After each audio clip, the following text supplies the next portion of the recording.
Hi and welcome everyone to Creating Your Personal Brand, a workshop presented by the Kutztown University Career Development Center. This workshop focuses on creating your personal and professional brand and tips and tricks on how to do so. Let's get started. Firstly, let's define what a professional brand is. A professional brand is building a name for yourself, showcasing what sets you apart from others, and describing the added value you can bring to a situation. Think about a brand, any brand, maybe Nike, Starbucks, Target. When you see an image, when you see their logo, you automatically know what the company is and what the company stands for. Think of yourself and your professional branding in the same way. How are you presenting yourself? What are you telling people about yourself and what you stand for? So as we're going through these slides, I'd like you to think, what is your brand? What are you doing to help promote your brand? And what are you possibly doing to hurt your brand?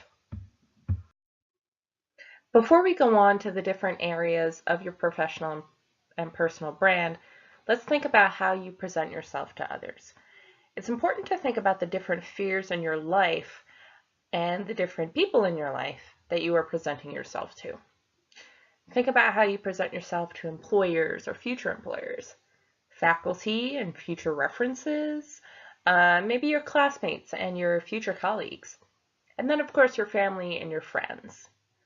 Do you present yourself in the same way with each sphere? More likely than not, you present yourself a little bit differently. All right, so let's start talking about the 3 different ways that you can start building your brand. The first part of developing your personal and professional brand is going to be based on the personal. It's important to start paying attention to your language and working to eliminate slang terms and improper grammar. Of course, we're going to be speaking differently when we're speaking with our friends and our family than maybe how we speak to our professors or to our employer. But if you start working on speaking more eloquently and more proper even to your personal friends and family, it might start picking up in a lot of different situations and in a lot of different areas that it will just start coming naturally to you. You also want to pay attention to your written communications. You don't want to be using any text talk or abbreviations and slang, especially in your academic and work communications. Pay attention to your appearance, your grooming, and your dress. Maybe start saving up some money to invest in a good suit or a good outfit that you can wear to interviews. Basically, you really never know who you may come across. You might think that you're going to a party with some friends and family, but an employer may be there that is really interested in hiring somebody on, and if you're dressed maybe not the best, they might not take you too professionally and too seriously. So start paying attention to how you are appearing in public. Manage your time, emotions, and your physical health. College is hard, especially if you are also balancing work, a full course load, maybe family and friend obligations, but it's important to manage all of these things that you have going on. Make sure to pay attention to yourself, do some self-care, and really pay attention to yourself and make sure that you are on top of things. And of course, take responsibility for yourself and your business.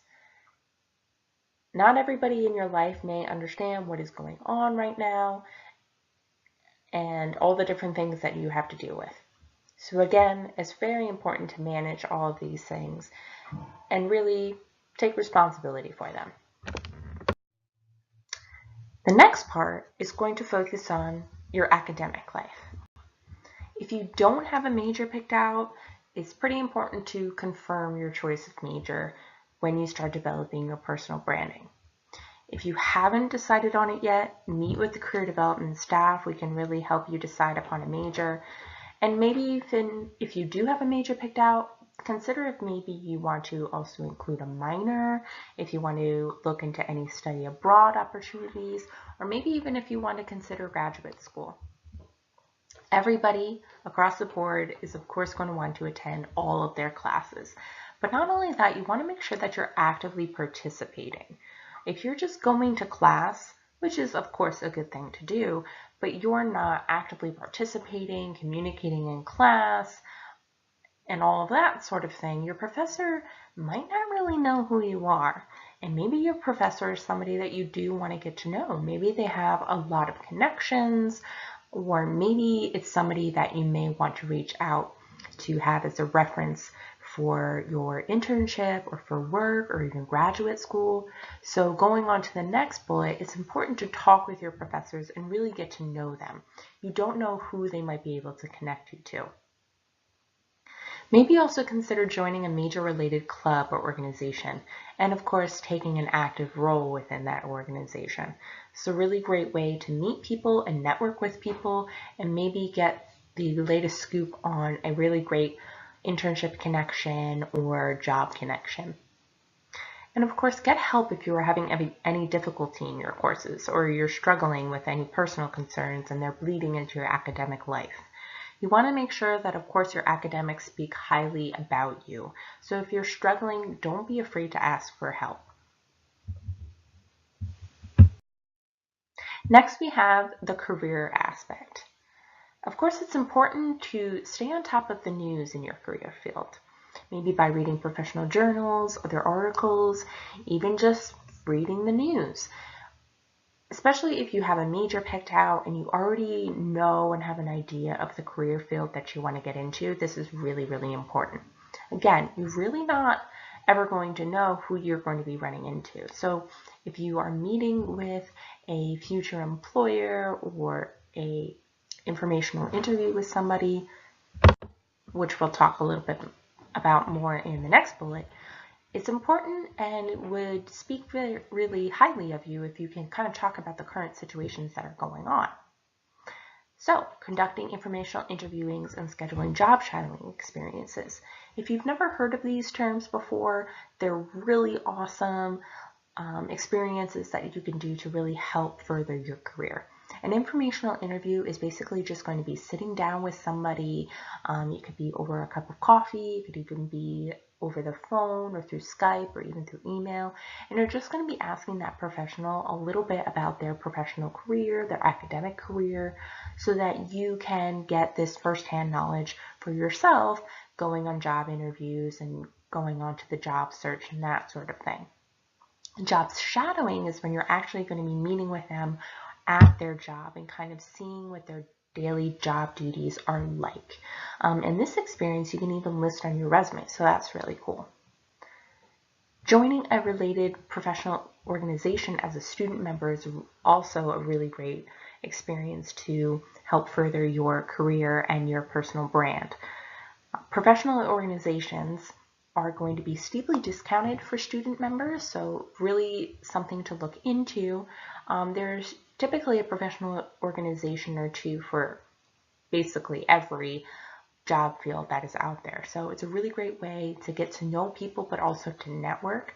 A lot of the times these professional organizations will have job postings listed. So it's a really great resource to get into, especially again as a student, because it's going to be steeply discounted for you. And of course, get experience. There's a bunch of different ways to get experience that will help develop the skills that you'll need in the workplace. Clubs and organizations, volunteer work, part-time, on-campus, seasonal jobs, internships, research, all of these experiences are going to be giving you those transferable skills that regardless of what job field you're going to be getting into, you're going to need. So those soft skills like communication and working well on a team, these experiences are going to be great to learn and develop these skills. Finally, we're going to be talking about self-promotion. You really want to help yourself by promoting yourself so that people can actually see the brand that you've been working on. One of the most effective ways to do this is by creating a resume and a cover letter. Now, we at the Career Development Center definitely will review your resume and your cover letter, but you want to have one already developed before you come in and before we kind of make those edits and changes. So right now would be a great time to start developing that. You also want to start developing your public speaking skills. Now, we're not all the best public speakers, and some jobs might require more public speaking than others. But generally, you're going to be communicating with other people in whatever job field you're getting into. So in whatever way you can start developing these skills, I would definitely start that. Whether it's maybe agreeing to be the public speaker at an organization's event or a club's event, or even making sure that you are taking a communication class where you will be doing public speaking and really developing those skills. Practice your interviewing skills. You can practice with a friend, a professor. You can practice with us here at the Career Development Center. Every semester we have Mock Interview Mania week where you can sit down and practice your interviewing skills with a volunteer employer. You will never have to see this employer again, so don't worry about that. But they will definitely give you really great feedback afterward that's going to be very helpful for you when you actually go and do a real interview with an employer. You can also practice your interviewing skills online at KUCN. Start adding professional clothing to your wardrobe. We talked a little bit about this in the personal aspect, but this is really also going to help you in promoting yourself as well. Whether that is looking for professional clothing at a thrift store or a consignment shop, or maybe even having somebody, a friend, a family member that's around the same size as you, kind of ask them if you can start borrowing off of them. But you also do want to make sure that you are starting to collect these items to include into your own personal wardrobe so that you have something to wear at a moment's notice. Start learning business and professional etiquette. There's a lot of ways that you can do this. Again, we were talking about how you can start developing these skills in part-time employment, internship opportunities, and those sorts of things. And you also really want to start developing a professional online image. We're going to talk a little bit more about that in the next slide. Building a professional online image. So what does that look like? Well, first and foremost, let me tell you that employers will be looking online for you. They're going to be scouring the internet for information about potential employees. And most likely they're going to be using social media to recruit and to promote their own branding. So you want to make sure that you have a professional brand on all of your social media platforms, especially if they are public and anyone can see them. If you don't have a LinkedIn, I would highly suggest you start one. It is a free account. Basically, think about it as Facebook for professionals. You're going to be networking with a lot of different professionals. You're going to be putting your employment history, your academic history on there to really promote your job skills to employers. But the same thing can be said for your Twitter account, your Facebook account, all the different public accounts that you have. Make sure that you are professional and you are mature in your online branding on those platforms, because they are going to be researching you. They are going to be Googling your name. A suggestion I always give to students is Google your name. Search for yourself. What are the first things that are popping up? Are you okay and comfortable with the things that are popping up, or do you kind of maybe want to go back and change some of those things? So a good, really easy, quick way to start thinking about your self-promotion and your online image is to just search for yourself. So here's some stats for you then as well. 40% of recruiters review online reputational information about candidates all of the time. So 40% of recruiters and employers are going to be looking for you. I would say it's probably even higher now. 70% of recruiters have rejected candidates based on online information. So if you have that Google search that isn't really coming up with a lot of good things, that employer that you just applied to, they might reject you for that. So it's very important to look at what you have online and try and change what it is that you can change. So as we go through all this, remember, what is your brand? Did any of the things that we talked about make you think, make you pause, make you consider ways that you can change? Another thing to do is to ask for feedback. find a professional mentor who can give you honest, constructive feedback. Maybe that's going to be even a friend of yours. Maybe it's a professor. Maybe it's a family member. Maybe it's your boss right now. But definitely make sure you can find somebody that you trust and that you believe is going to give you honest, constructive criticism. And continually reassess your brand. You're never going to stop developing your brand. It's going to be an ongoing thing for you. So continuously reassess it. Maybe come back every month or so and think, is this working? Is there any way that I can improve upon this? And when you're asking for feedback from that professional mentor or close friend or colleague, ask them how you can improve upon things. Now that we went all over this, let's think.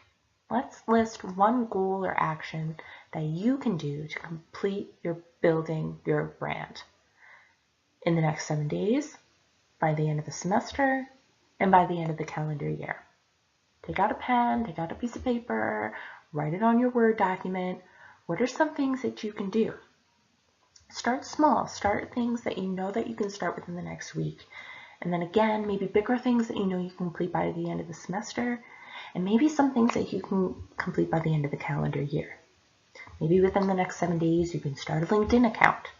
By the end of the semester, you can have a job shadowing experience lined up. And by the end of the calendar year, maybe that's an internship opportunity. So think about those things, write them down, share them with people, but you definitely want to make sure that you have an action plan built up.